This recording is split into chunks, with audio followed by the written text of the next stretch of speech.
യാത്ര എങ്ങനെയാണെന്ന്. ഇപ്പം ഇവിടെയൊക്കെ നമുക്കൊരു കാര്യം മനസ്സിലാക്കാം, ശ്രദ്ധിക്കണേ. ഒരാൾ മരിച്ചു കഴിഞ്ഞാൽ ശ്രാദ്ധകർമ്മങ്ങൾ, കപില ഭഗവാൻ എവിടെയും ഇത്തരത്തിലുള്ള കാര്യങ്ങൾ പറഞ്ഞിട്ടില്ല, ഞാൻ വായിച്ചിട്ടില്ല ഭാഗവതത്തിൽ. അതായത് ഒരാൾ മരിച്ചുപോയ ഒരാൾക്ക് വേണ്ടിയിട്ട് നാം കർമ്മം ചെയ്തതുകൊണ്ടൊന്നും അയാളുടെ മനസ്സിനെ ഭഗവാനിലെത്തിക്കാൻ മറ്റൊരാൾക്ക് സാധ്യമല്ല. ഇത് നമ്മൾ വളരെ ശ്രദ്ധിക്കണേ. ഭാരതീയ സംസ്കാരം എന്ന് പറയുന്നത് there is no involvement of third person. എൻ്റെ അച്ഛനെ ആത്മീയമായി ഉയർത്താൻ എനിക്ക് സാധ്യമല്ല, എൻ്റെ അമ്മ അവരെ ഉയർത്താൻ എനിക്ക് സാധ്യമല്ല. എനിക്ക് വഴികൾ പറഞ്ഞു കൊടുക്കാൻ പറ്റും ജീവിച്ചിരിക്കുന്നവരാണെങ്കിൽ, മരിച്ചവരെ ഉയർത്താൻ ഒരാൾക്കും സാധ്യമല്ല. അപ്പം പിന്നെ ഈ ശ്രാദ്ധകർമ്മങ്ങളൊക്കെ ഭാരതത്തിൽ വന്നിട്ടുണ്ടല്ലോ, നമ്മൾ കേട്ടിട്ടുണ്ടല്ലോ. മരിച്ചുപോയ പ്രേതത്തെ നമുക്ക് ആവാഹിച്ചുകൊണ്ട് പിണ്ടം വെച്ച് കഴിഞ്ഞാൽ അതിലെ ചൂടുള്ള ഭക്ഷണം അവർ കഴിക്കുന്നു എന്നും, ഭഗവാന് കൊടുക്കുന്ന സമയത്ത് സ്വാഹ എന്നും, പിതൃക്കൾക്ക് കൊടുക്കുമ്പോൾ സ്വധ എന്നൊക്കെ പറഞ്ഞുകൊണ്ട് അവരതിലൂടെ സ്വീകരിക്കുന്നു എന്നൊക്കെ പറയുന്നുണ്ടല്ലോ, അവരനുഭവിക്കുന്നു എന്നൊക്കെ. ഇന്നേ അവരനുഭവിക്കുന്നത് ആരും കണ്ടിട്ടില്ല, ഭഗവാനും കഴിക്കുന്നത് ആരും കണ്ടിട്ടില്ല. ഗുരുവായൂർ അമ്പലത്തിൽ എത്രയോ പാൽപ്പായസം എഴുതിക്കുന്നുണ്ട്. ഗുരുവായൂരപ്പൻ പണ്ടൊരു കുട്ടി കൊടുത്തിട്ട് കഴിച്ചു എന്നൊക്കെ പറഞ്ഞ് കേട്ടിട്ടുണ്ട്. അതും ഒരുപക്ഷെ അനുഭവമായിരിക്കും. ആ കുട്ടിയുടെ ഹൃദയം ഒരുക്കിയപ്പോൾ ആ ഭഗവാൻ വിഗ്രഹത്തിൽ നിന്ന് പ്രകടമായിട്ടുണ്ടാവാം, അല്ലെങ്കിൽ ആ കുട്ടിയുടെ ഹൃദയത്തിൽ നിന്ന് പ്രകടമായിട്ടുണ്ടാവാം. ഭഗവാൻ എവിടുന്ന് വേണമെങ്കിൽ പ്രകടമാവാലോ. പക്ഷേ എന്നും അവിടുന്ന് ഭക്ഷണമൊന്നും കഴിക്കണില്ല. ഉണ്ടോ? കൊണ്ടുപോകുന്ന നേദ്യമൊക്കെ അതേപോലെ കൊണ്ടുവരുന്നുണ്ട്. ഭഗവാൻ എങ്ങാനും കഴിച്ചിരുന്നു എങ്കിൽ പിന്നെ ആളുകൾ ചീട്ടാക്കുമ്പോൾ ഒന്ന് ശ്രദ്ധിക്കും. കാരണം കൂടുതൽ ഭഗവാന് കൊടുത്തു കഴിഞ്ഞാൽ അതും അപകടമാണ്, തിരിച്ചു കിട്ടണ്ടേ. ഈ ഗണപതി ഹോമത്തിനൊക്കെ ഉണ്ടല്ലോ, ഹോമം ചെയ്യുന്ന സമയത്ത് തന്നെ ആദ്യം നമുക്കുള്ളത് മാറ്റി വെച്ചിട്ടേ ഹോമിക്കുള്ളൂ. കാരണം പ്രസാദം കൊടുത്തില്ലേ പിന്നെ കമ്മിറ്റിക്കാർ വിടില്ലേ, അതാണ് വേറെ കാര്യം. അപ്പം അതുകൊണ്ട് ഇവിടെ ശ്രാദ്ധകർമ്മങ്ങളൊക്കെ ചെയ്യുമ്പോൾ ഭാഗവതത്തിൻ്റെ സമീപനം എന്താണ്? ഭാഗവതം പറയുന്നത് മരിച്ചവർക്ക് വേണ്ടി നിങ്ങൾ ആ ദിവസം എല്ലാവരും ഒത്തുചേർന്ന് കുറച്ച് നാമസങ്കീർത്തനവും 1-2 അധ്യായം ഭാഗവതമൊക്കെ വായിച്ച് വിഷ്ണു സഹസ്രനാമൊക്കെ ചൊല്ലുകയാണെങ്കിൽ ആ മരിച്ചുപോയ ആത്മാക്കളോട് വലിയ സേവനമായിരിക്കും അത്. കാരണം എന്താണെന്ന് വെച്ചാൽ ഈ കലിയുഗത്തിൽ ഈ ശ്രാദ്ധകർമ്മങ്ങളൊക്കെ ത്രേതായുഗത്തിൻ്റെയും ദ്വാപരയുഗത്തിൻ്റെയാണ്. കലിയുഗത്തിലുണ്ടല്ലോ ഇത്തരത്തിലുള്ള കാര്യങ്ങളിലൊക്കെ ആളുകൾക്കുള്ള അറിവും കുറയും, ആളുകൾക്കുള്ള ശ്രദ്ധ കുറയും, ആ വസ്തുക്കൾക്കുള്ള ശുദ്ധിയും കുറയും. അതുകൊണ്ടായിരിക്കാം ഭാഗവതം തുടങ്ങുമ്പോൾ തന്നെ ആരുടെ കഥയാണ്? ഗയാശ്രാദ്ധം ശ്രദ്ധേന വിമുക്തിശ്ചേൽ മുക്തി എന്ന ആരുടെ? ദുന്ദുകാരിയുടെ കഥ പറയുന്നത്. 100 ഗയാശ്രാദ്ധം ഊട്ടിയിട്ടും മുക്തി കിട്ടാത്ത ആ ദുന്ദുകാരിക്ക് ഭാഗവതാൽ മുക്തി. ഇതിലൂടെയാണ് മുക്തി കൊടുക്കുന്നത്? ഭാഗവതം. ഇനി നിങ്ങൾക്ക് എല്ലാവർക്കും കൂടി ചേർന്നിരിക്കാൻ പറ്റിയിട്ടില്ലെങ്കിലും 2 കാര്യം നമുക്ക് ചെയ്യാലോ. മരിച്ചവർക്ക് വേണ്ടിയിട്ട് നമ്മളെ മനസ്സിൽ അവരെ ഓർത്തുകൊണ്ട് കുറച്ചു നേരം നാമം ചൊല്ലിക്കൊണ്ട് കുറച്ച് പേർക്ക് അന്നം കൊടുക്കാൻ നമുക്ക് സാധിക്കില്ലേ? ഇല്ലേ? അങ്ങനെയൊക്കെ നമ്മൾ അഭ്യസിച്ച് വരികയാണെങ്കിൽ ഉണ്ടല്ലോ നമുക്ക് പുതിയൊരു സംസ്കാരത്തെ വാർത്തെടുക്കാൻ സാധിക്കും. അല്ലാതെ എനിക്ക് തോന്നുന്നില്ല എവിടെയൊരു പുഴക്കടവിൽ പോയിട്ട് കുറേ അരി കൊടുത്തുകൊണ്ട് പിതൃക്കളോടുള്ള ജോലി കഴിച്ച് വരിക എന്നുള്ളത്. ആ കാലഘട്ടം ഉണ്ടല്ലോ നമ്മൾ മാറ്റിയെടുത്തുകൊണ്ടിരിക്കണം. ഭാഗവതമൊക്കെ നമ്മളോട് പറയുന്നത് ഇനി നമ്മുടെ മനസ്സിനെ ആത്മീയമായി ഉയർത്തണം, മറ്റുള്ളവരെയും നമ്മൾ ആത്മീയമായി ഉയർത്താൻ അത്തരത്തിലുള്ള ചിന്തകൾ നമ്മുടെ ഉള്ളിൽ നിന്ന് പ്രകടമാവണം. കൂടുതൽ നമുക്ക് സയൻറ്റിഫിക്കായിട്ട് വീണ്ടും പറയാം. 21 തലമുറകളെ പ്രഹ്ലാദൻ അനുഗ്രഹിച്ചു കൊടുത്തു ഭഗവാൻ. എന്തുകൊണ്ടാണ് അനുഗ്രഹിച്ചു കൊടുക്കുന്നത്? ത്രിസപ്തപിതാ പൂതാ, ഹേ പുത്രൻ ഭക്തൻ 21 തലമുറകളെ ഞാൻ അനുഗ്രഹിക്കുന്നു എന്നാണ്. എന്തുകൊണ്ടാണ്? പ്രഹ്ലാദൻ്റെ ദൃഢമായ ഭക്തിയുടെ മഹത്വം കൊണ്ട്. ഇപ്രകാരം ഭഗവാൻ പറഞ്ഞപ്പോൾ ഒരു ജീവൻ്റെ ഇങ്ങോട്ടുള്ള വരവ് അതെങ്ങനെയാണെന്ന് ചോദിക്കുകയാണ്. 31-ാമത്തെ അധ്യായം അതിഗംഭീരമാണ്. മെഡിക്കൽ സയൻസ് പോലും കണ്ടെത്താത്ത പല സത്യങ്ങളും പൂർവികന്മാരായുള്ള ആളുകൾ കപില ഭഗവാൻ കണ്ടെത്തിയിരുന്നു എന്നുള്ളത്, ഒരു ഇൻസ്ട്രുമെൻറ്റും ഇല്ലാതെ കണ്ടെത്തിയിരുന്നു എന്നുള്ളത് നമുക്കതിൽ കാണാൻ സാധിക്കും. ആദ്യത്തേത് പറയുന്നു, കർമ്മണാ ദൈവനേത്രേണ ജന്തുർദേഹോപപത്തയേ സ്ത്രീയാ പ്രവിഷ്ട ഉദരം പുംസോരേതക്കണാശ്രയ. കർമ്മണ ദൈവനേത്രേണ, കർമ്മണ പൂർവ്വജന്മങ്ങളിൽ ചെയ്തു കൂട്ടിയ കർമ്മ സംസ്കാരം, ദൈവനേത്രേണ കാലത്തിൻ്റെ പ്രേരണ കൊണ്ട്, ജന്തുദേഹോപപത്തയെ ഒരു ദേഹമെടുക്കണം എന്നുള്ള കാലനിയോഗം കൊണ്ട്, സ്ത്രീയാ പ്രവിഷ്ട ഉദരം പുംസോ രേതക്കണാശ്രയ ഒരു അച്ഛൻ്റെ ശരീരത്തിൽ ബീജത്തോട് ചേർന്ന് അമ്മയുടെ ഗർഭപാത്രത്തിലേക്ക് അണ്ടത്തിലേക്ക് ചേർന്ന് അങ്ങനെ നമ്മൾ പ്രകടമാവുന്നു. അപ്പോൾ പൂർവ്വജന്മങ്ങളിൽ ചെയ്തിരിക്കുന്ന കർമ്മസംസ്കാരം ആരുടെ പ്രേരണയാണ്? കാലത്തിൻ്റെ പ്രേരണ. ഏത് ദേഹം എടുക്കണമെന്ന് കാലം നിശ്ചയിച്ചിട്ടുണ്ട് കർമ്മത്തിനനുസരിച്ച്. അപ്പം നമ്മളൊക്കെ സ്വഭാവം കൊണ്ട് പൂർവ്വജന്മങ്ങളിൽ ചെയ്തിരിക്കുന്ന ആ കർമ്മങ്ങൾക്കനുസരിച്ചിട്ടായിരിക്കും വരുന്നത്. ഭഗവാൻ തന്നെ പറയുന്നുണ്ട്, അച്ഛനമ്മമാരല്ല നമ്മളെ തിരഞ്ഞെടുക്കുന്നത് എന്ന്. It is not the parents selecting us. നമ്മളാണത്രേ ആര് തിരഞ്ഞെടുക്കുന്നത്? അച്ഛനമ്മമാർ. നമ്മുടെ സ്വഭാവത്തിനനുസരിച്ചുള്ള ഒരു അച്ഛനെയും അമ്മയായിരിക്കും നമ്മൾ തിരഞ്ഞെടുക്കുന്നത്. ചിലപ്പോൾ ഉണ്ടല്ലോ, ഉള്ളിൽ കയറിയാൽ നമുക്ക് തോന്നും ഇതായിരുന്നില്ല സെലക്ഷൻ. അപ്പോൾ അവിടെ വെച്ചിട്ട് ആൾ പോകും അത്രേ, ഗർഭപാത്രത്തിൽ വെച്ചിട്ട്. എങ്ങനെയാണ് ഗർഭം പോകണു എന്നൊക്കെ പറഞ്ഞ് കേൾക്കാറില്ലേ? അവൻ മനസ്സിലാവും ഇതല്ല എൻ്റെ സ്ഥലം എന്നുള്ളത്. അല്ല സ്വാമി, ഇങ്ങനെയൊക്കെ ഈ സത്യമാണത്. ഗർഭപാത്രത്തിൽ എത്തുമ്പോഴേ ആൾക്ക് മനസ്സിലാവുള്ളൂ റോങ് പ്ലേസ് എന്നുള്ളത്. അവനവനെ ഈ സ്ഥലത്തല്ല ഞാൻ വരേണ്ടത്, അപ്പോൾ അവിടെ വെച്ചിട്ട് ആൾ സ്ഥലം വിടുമെന്ന്. അങ്ങനെയൊക്കെയാണ്. ഒരു ബസ്സിൽ വെച്ചിട്ട് പോക്കറ്റ് അടിക്കാരൻ, അയാളിങ്ങനെ പോക്കറ്റ് അടിച്ച് ജീവിക്കുന്ന ആളാണ്. അന്നൊരു സ്ത്രീയുടെ മാല പൊട്ടിക്കാൻ നോക്കിയപ്പോൾ ആ മാല പൊട്ടിക്കാൻ പറ്റിയില്ല എന്ന് മാത്രമല്ല, ഇയാളുടെ പേഴ്സ് അടിച്ച് മാറ്റുകയും ചെയ്തു. അപ്പോൾ ഇദ്ദേഹത്തിന് വളരെ അത്ഭുതമായി. എന്നേക്കാളും ഇതിൽ ഡോക്ടറേറ്റ് എടുത്തവരോ? അവളെ കണ്ടുപിടിച്ച് പരിചയപ്പെട്ടു. അപ്പോൾ ഇവള് ചെറുപ്പക്കാരിയാണ്. അപ്പോൾ ഇവള് പറഞ്ഞു, വേലായുധനെ പഠിപ്പിക്കരുത് കേട്ടോ എന്ന്. അപ്പോഴാണ് മനസ്സിലായത് സെയിം പ്രൊഫഷൻ ചെയ്യുന്ന ആളുകളാണ്. വളരെ ഇഷ്ടപ്പെട്ടു. ഏതായാലും എനിക്ക് വളരെ ഇഷ്ടപ്പെട്ടു. ഞാൻ കല്യാണമൊന്നും കഴിച്ചില്ല, താല്പര്യമുണ്ടെങ്കിൽ നമുക്ക് ഒരുമിച്ച് ജീവിക്കാമെന്ന് പറഞ്ഞു. അങ്ങനെ കള്ളനും കള്ളത്തിയും ചേർന്നിരുന്നാൽ തിരുവോണം. രണ്ടുപേരും കല്യാണം കഴിച്ചു, ഒരുമിച്ച് കൂടി. പക്ഷെ അവർ രണ്ടുപേരും കൂടി തീരുമാനിച്ചു, നമുക്കുണ്ടാവുന്ന കുട്ടി ഒരിക്കലും കള്ളനാവരുത്. നിങ്ങൾ കേട്ടിട്ടുള്ള കഥയിരിക്കാം, കള്ളനാവരുതെന്ന്. അങ്ങനെ അവർ രണ്ടുപേരും നിശ്ചയിച്ച് നമ്മുടെ കുട്ടിയെങ്കിലും നല്ല സംസ്കാരം പഠിപ്പിക്കണമെന്ന്. അങ്ങനെ ഭാര്യ ഗർഭിണിയെ ഡോക്ടർ പറഞ്ഞു സിസേറിയൻ തന്നെ വേണമെന്ന്. ഇന്നിപ്പോൾ അധികം സിസേറിയനാണല്ലോ, മര്യാദയ്ക്ക് പുറത്തു വരുന്ന കുട്ടികൾ വളരെ കുറവാണ്. കൊണ്ടുപോയി ഹോസ്പിറ്റലിൽ അഡ്മിറ്റ് ചെയ്തു. അങ്ങനെ കീറി മുറിക്കുന്നു. ഡോക്ടർ കീറി മുറിച്ചു. അദ്ദേഹം ഓപ്പറേഷന് മുമ്പ് ഈ ഗ്ലൗസും മറ്റൊക്കെ ഇടുന്നതിന് മുമ്പ് നവരത്ന മോതിരം അഴിച്ചു വെച്ചിരുന്നു അത്രേ. എത്ര വേഗം മനസ്സിലാവണം നോക്കൂ. ചിലതൊക്കെ പറയുന്നതിന് മുമ്പ് തന്നെ മനസ്സിലാവും. കുറച്ച് കള്ളത്തരം നമ്മുടെ ഉള്ളിലുണ്ട്, അതാണ്, വേറെ ഒന്നുമല്ല. അപ്പോൾ ഇയാൾ ഓപ്പറേഷനൊക്കെ കഴിഞ്ഞ് കൈയെല്ലാം കഴുകി, മോതിരം കാണില്ല. നഴ്സുമാരോട് ചോദിച്ചു, നിങ്ങളെങ്ങാനും എടുത്തു? സാർ ഞങ്ങൾ എടുക്കാറില്ലല്ലോ. സാറ് വെക്കുന്ന സ്ഥലത്ത് തന്നെയല്ലേ വെക്കാറ്, നോക്കൂ അവിടെ തന്നെ ഉണ്ടോ എന്നും. അവിടെ ഒന്നും കാണുന്നില്ല. അപ്പോൾ എവിടെയാണ് വെക്കാറ് വെച്ചാൽ, ഈ എവിടെയാ വെച്ചാൽ രോഗിയെ കിടത്തിയതിൻ്റെ തലയുടെ അടുത്താണ് വെക്കുക. വേഗം എടുക്കാമല്ലോ, മറക്കില്ലല്ലോ എന്നുള്ള രീതി. അല്ലെങ്കിൽ അവിടെ ഇവിടെയൊക്കെ വെച്ചാൽ വേറെ ചിലരും അടിച്ചു കൊണ്ടുപോയി, പറയാൻ പറ്റില്ലല്ലോ, ഹോസ്പിറ്റലിലെ കാര്യമല്ലേ. പിന്നെ ആരാ എടുക്കണത്, എന്താ എടുക്കണമെന്ന് അറിയില്ല. എല്ലാവരും മുഖം മൂടിയിട്ടാണല്ലോ അവിടെ ഇരിക്കുന്നത്. ഏത് ഡോക്ടറാണ്, എന്ത് ഡോക്ടറാണ്, ഏത് നേഴ്സാണോ ഒന്നും അറിയില്ല. അവസാനം തപ്പിയിട്ടും കിട്ടണില്ല. രോഗിയാണെങ്കിൽ അവശയായിട്ട് കിടക്കുക, എന്നാലും തപ്പി നോക്കാമെന്ന് വിചാരിച്ചു. ഏതോ ആൾ പറഞ്ഞു അത് ബസ്സിലൊക്കെ മോഷ്ടിക്കണ പാർട്ടിയാണെന്ന്. അതിൻ്റെ ശരീരത്തിലില്ല. പിന്നെ തപ്പിയപ്പോഴാണ് ഈ ചെറുത് ഇങ്ങനെ പിടിച്ചു നിൽക്കുന്നുണ്ട്. നോക്കുമ്പോണ്ടല്ലോ ആ കയ്യിൽ കിടക്കണ മോതിരം. അങ്ങനെ അച്ഛനെയും അമ്മയും കുട്ടി സെലക്ട് ചെയ്തു. അതിലും പ്രൊഫഷണലിൽ PhD എടുത്തിട്ടാണ് വരുന്നതേ. അപ്പം അങ്ങനെ ഓരോരുത്തരുടെയും സംസ്കാരത്തിനനുസരിച്ചായിരിക്കും ഓരോരുത്തർ അച്ഛനമ്മമാരെ തിരഞ്ഞെടുക്കുന്നത്.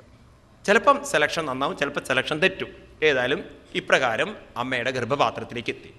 ഇനിയോ ഓരോ ദിവസം ഈ സ്കാനിങ്ങിലുണ്ടല്ലോ, പ്രത്യേകിച്ച് ഗർഭിണികളെ സോണോഗ്രാഫിയിലൂടെ കൊണ്ടുപോയാൽ ആ ഗർഭപാത്രത്തിൽ നടക്കുന്ന കാര്യങ്ങൾ കാണാൻ പറ്റും. എങ്ങനെയൊക്കെയാണ് അത്രേ? കലലം തു ഏകരാത്രേണ പഞ്ചരാത്രേണ ബുദ്ഭുതം ദശാഹേന തു കർക്കന്തു പേശണ്ഡം വാ തതപ്പരം തു ഏകരാത്രേണ. ഒരു രാത്രി കൊണ്ട് കലലം എന്ന് പറഞ്ഞാൽ കലം എന്നുള്ള അർത്ഥത്തിലെ കലലം എന്ന് പറഞ്ഞാൽ വെളുത്ത ഒരു ശുക്ലമായിട്ട് ആ ഗർഭപാത്രത്തിൽ അത് കിടക്കും, കൊഴുത്ത പദാർത്ഥമായിട്ട്. പഞ്ചരാത്രേണ ബുദ്ഭുതം, 5 രാത്രി കൊണ്ടത് ഉരുണ്ട് ഒരു നീർപ്പോള പോലെ കെട്ടിക്കിടക്കുന്നത്. 10 ദിവസം കൊണ്ട് ദശാഹേനത്ത് കർക്കന്തു, ഒരു പേരയ്ക്ക പോലെ കിടക്കുന്നു, ഒന്നുകൂടി കട്ടി കൂടിയിട്ട് കിടക്കുന്നത്. കുറച്ചു കഴിഞ്ഞാൽ അണ്ടം വാ. ഏത് രൂപത്തിലാവും? അണ്ടം മുട്ടയുടെ രൂപത്തിൽ. നോക്കൂ, ഇതൊക്കെ ഇന്ന് നമ്മൾ ചില മെഡിക്കൽ കോളേജിലൊക്കെ കാണാൻ നിങ്ങൾക്ക് ഓരോ മാസമായിട്ടുള്ള കുട്ടികളെ വെച്ചിട്ടുള്ളത്, ഗർഭപാത്രത്തിൽ മരിച്ച കുട്ടികളുടെ രൂപം. ആദ്യം ഉണ്ടല്ലോ, ഒരു മാസം ആകുമ്പോഴേക്കും ഏത് ശരീരവും ഏത് രൂപത്തിലായിരിക്കും? ചുരുണ്ട് കൂടിയൊരു മുട്ടയുടെ രൂപത്തിലായിരിക്കും എല്ലാറ്റിൻ്റെയും വരവ്.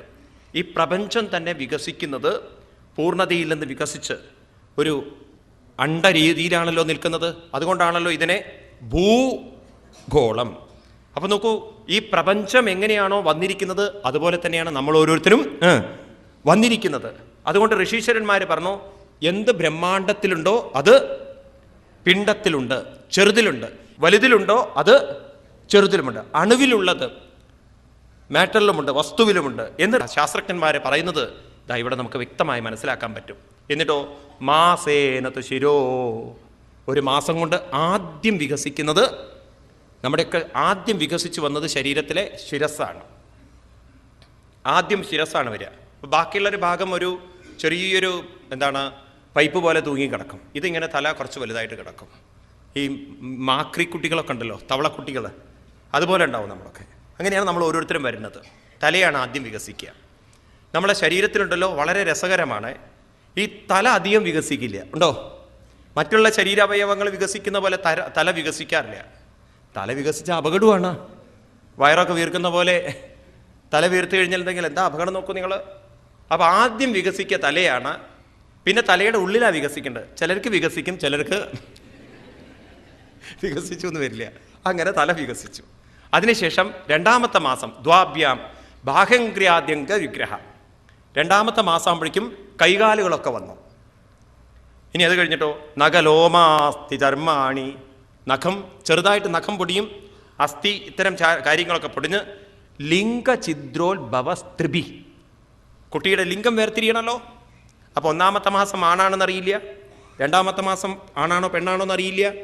ആണും പെണ്ണും എന്ന് വേർതിരിയുന്നത് മൂന്നാമത്തെ മാസമാണ്. ഇന്ന് ഡോക്ടർമാരോട് ചോദിച്ചു നോക്കൂ, ഈ സോണോഗ്രാഫി ഏത് മാസം മുതലാണ് തിരിച്ചറിയുക എന്നുള്ളത് പറയാ?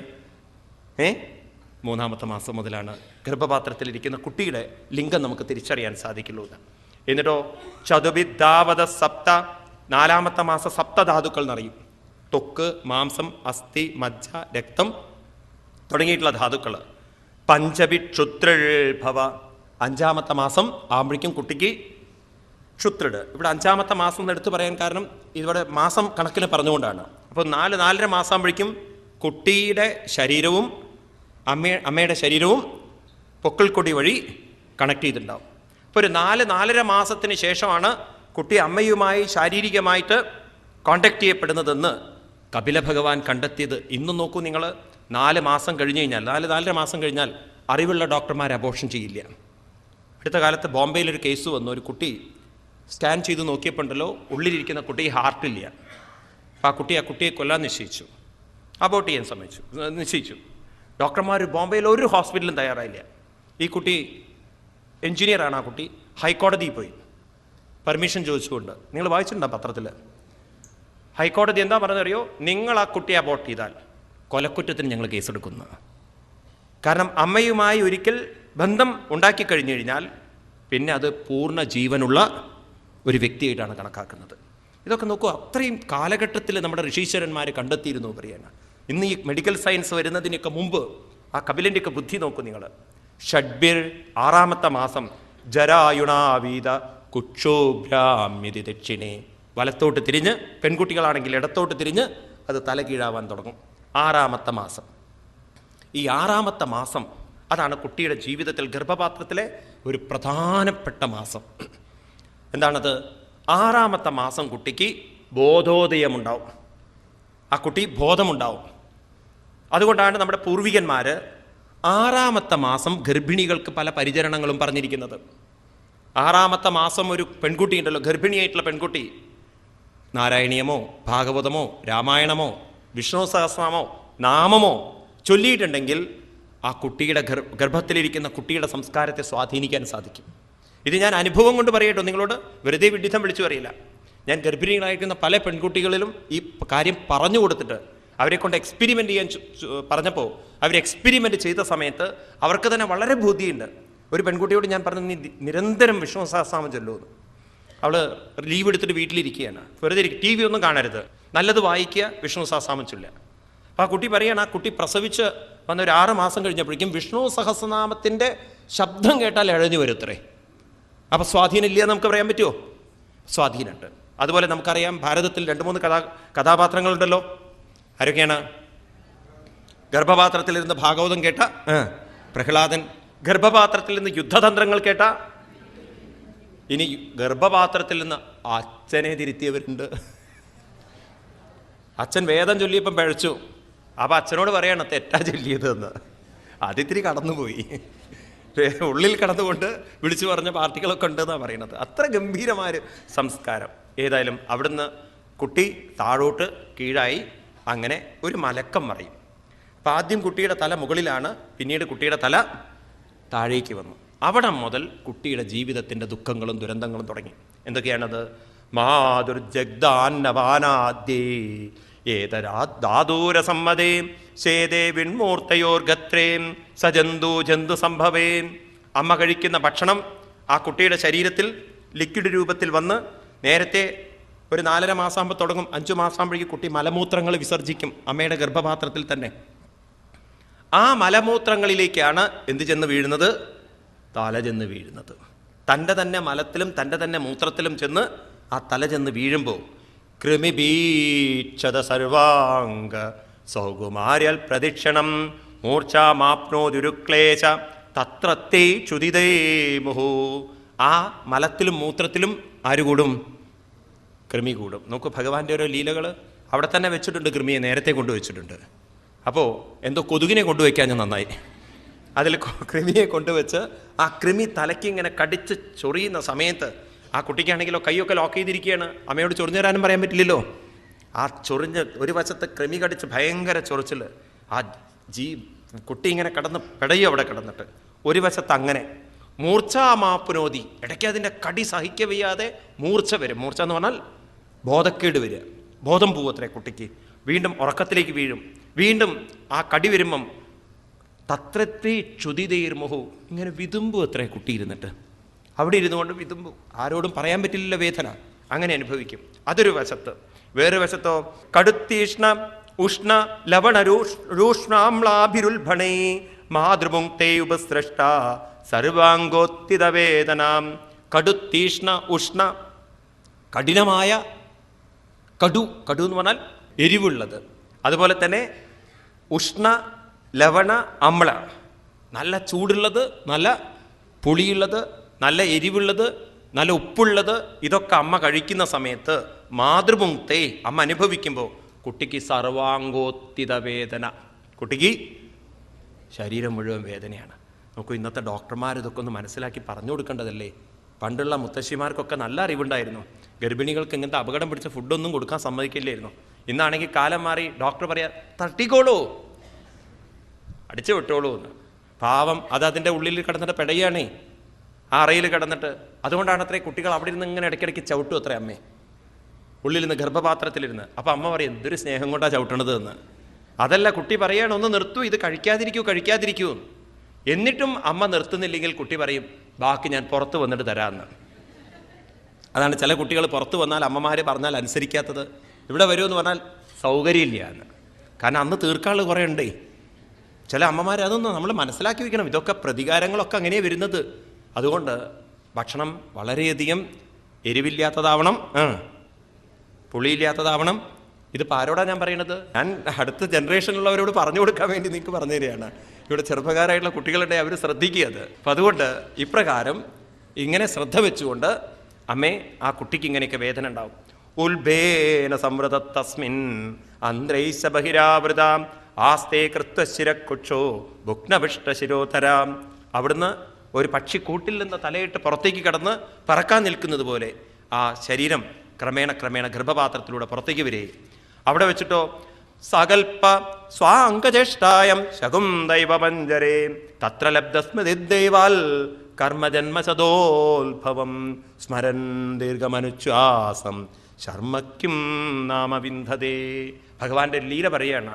ആ ഗർഭപാത്രത്തിൽ നിന്ന് പുറത്തു വരുന്ന സമയത്ത് ഭഗവാനും ഒരു ലീലയാടും. കാലമാകുന്ന ഭഗവാൻ ലീലയാടും. എന്താണത്രേ? പൂർവ്വജന്മങ്ങളിൽ ചെയ്ത കാര്യങ്ങളൊക്കെ അവിടെ വെച്ചിട്ട് ഫ്ലാഷ് ബാക്ക് ട്രയൽ കാണിച്ചു കൊടുക്കും. ഇതൊക്കെയാണ് പണ്ട് നീ ചെയ്തു കൂട്ടിയിരിക്കുന്നത്. അങ്ങനെ നമ്മളൊക്കെ ഗർഭപാത്രത്തിൽ വെച്ച് പൂർവ്വജന്മങ്ങളുടെ പലതും കണ്ടിട്ടുണ്ട് എന്നാണ്. അപ്പോൾ സ്വാമി ഇവിടെ നമുക്ക് ഓർമ്മയില്ലല്ലോ. ഇവിടെ ഓർമ്മയില്ല എന്ന് പറഞ്ഞിട്ട് കാര്യമില്ല. കാരണം